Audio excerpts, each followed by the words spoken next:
sir. Conviction should be tomorrow. Yeah, I mean, there was tons of drugs everywhere and he was black, so we're pretty much a given here. Yeah, all those colored boys and their cocaine. Hey, Jim, I'm gonna have to call you back.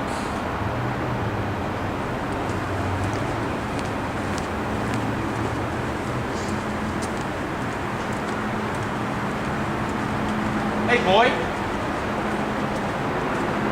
What are you doing back here? Nothing. Why you look so sweaty and nervous? You scared? Yeah. Are you trying to hide something from me, son? No. Are you sure about that? Are you sure? Not trying to hide anything. Not mine. Not to hide anything. It's not mine. I really should have figured. I really should have figured. Not yours? Alright, get up. Get up. That's not mine. Get up. Get up, boy.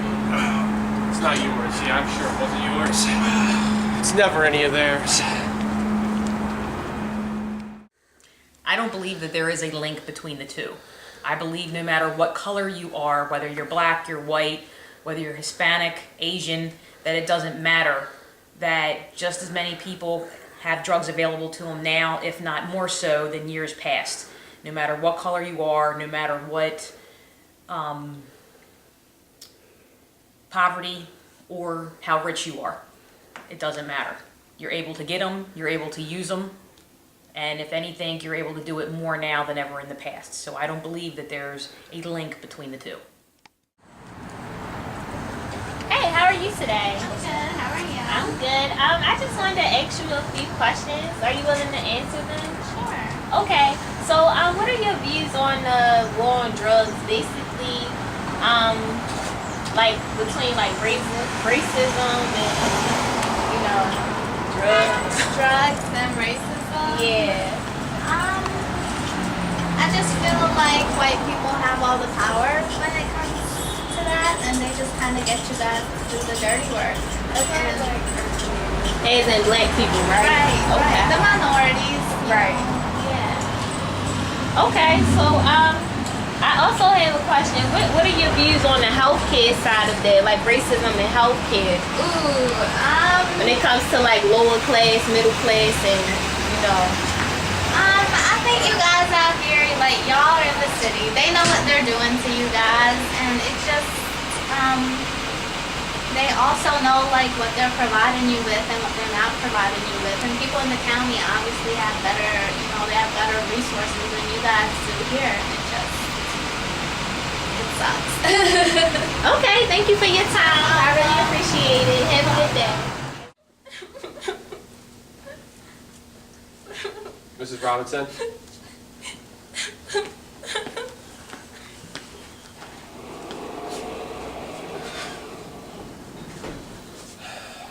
So I've been looking at your chart, and your child is obviously not doing very well, and I'm sorry to say, but it doesn't look like from what I have. What can I do to help my baby? See, that's where the problem lies. You, from what I've been looking at, you really can't afford to help your child right now. What do you mean I can't afford? No. We will keep her from, obviously we're not going to let your child die, but the extensive care that she needs to have a full life, you just cannot afford right now. Okay, so she is going to die, right?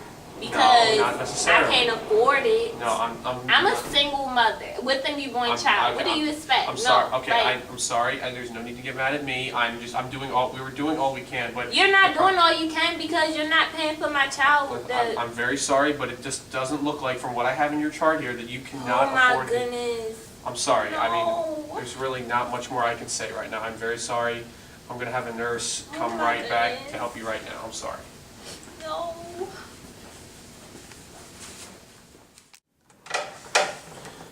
When it comes to the war on drugs and racism, they come hand in hand. And along with racism, it also comes in the healthcare system. A woman by the name of Henrietta Lacks was forced to travel over 20 miles just to get treatment for her growing cancer problem.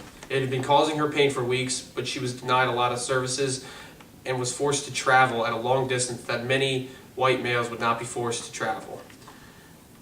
But she's not the only victim. During the Jim Crow era, many minorities, especially blacks, were not allowed into white hospitals, and while this was happening, they were left out in the parking lot to die.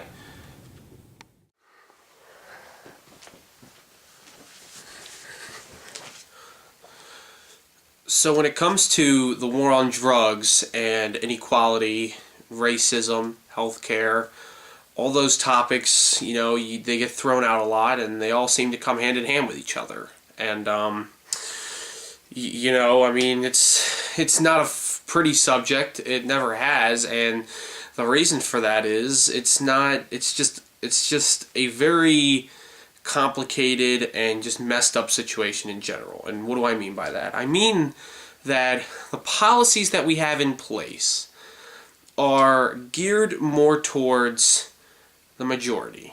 And what do I mean by the majority? And I'll be honest with you, I think they're more made to protect the white male, myself.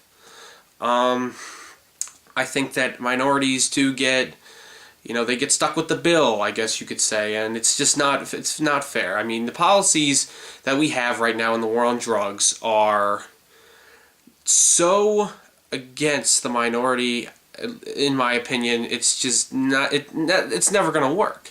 I mean, the statistics don't lie to you. I mean, drugs are linked to many races, and this goes all the way back to the 60s, 70s, 80s. You look at when cocaine, crack were both introduced, they were both linked with minorities such as African Americans. And and a lot of these policies that we have in place now were made back in that day when a lot of the minorities were the subject of these sorts of drug uses. And it's not fair to assume now in today's age, when anyone, and I mean anyone, you can be white, Hispanic, Asian, Latino, you can be African American, you can be whatever, and you could use drugs, because drugs, unfortunately, and this is the harsh truth, drugs have become mainstream in this country, and it's hard for me to say, but it needs to be said.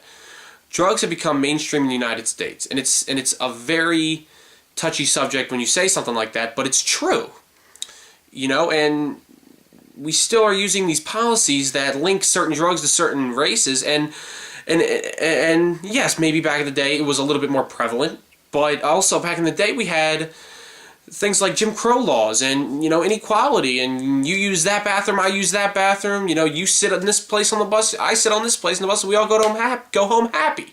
And that's not how things are today. And it's really sad to think that we're still in a country where we think that that's okay, when it's clearly not. And it's clearly not working. You can look at the stats. I'm not sitting here lying to you. If you look at the numbers, and if you look at all these things, I mean, you don't even have to look at numbers for me to tell you that the war on drugs has failed. I mean, come on. How has it succeeded? It hasn't succeeded. Drug use is at an all-time high, and drug arrests are at an all-time high. And for what? It hasn't done anything to help stop drug use. It really hasn't. And it's not fair for minorities to suffer for government shortcomings. Government shortcomings are the reason why the war on drugs are failing. And if we don't make better policies to better adjust to this society that we live in, where anyone can be a suspect of drug crime, then it's going to continue to fail. And racism has ruled this country for a long, long time, and racism will never die. It just won't. And yes, sometimes profiling does a good job of catching certain criminals, but it cannot be the basis on which you attack a problem like this. And that's one of the big problems with the war on drugs today. The racism issue is so prevalent, and not a lot of people seem to care. Nobody. And the same goes in healthcare. I mean, as I said before, I'm a white male. I'm going to have a lot of things handed to me, and I understand that. And I also understand that that's not fair. Minorities like African Americans don't get as many opportunities as the majorities do. And that's plainly because of the color of their skin or just how they are. And it's not fair. And, as seen earlier, it's It's prevalent everywhere. I mean, just look at, I mean, you all saw it. The numbers don't lie. Minorities do get stuck with the bill a lot, even though they can't pay for it.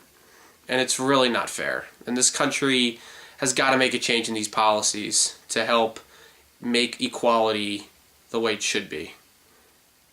And it's really, I mean, that's just the way things are.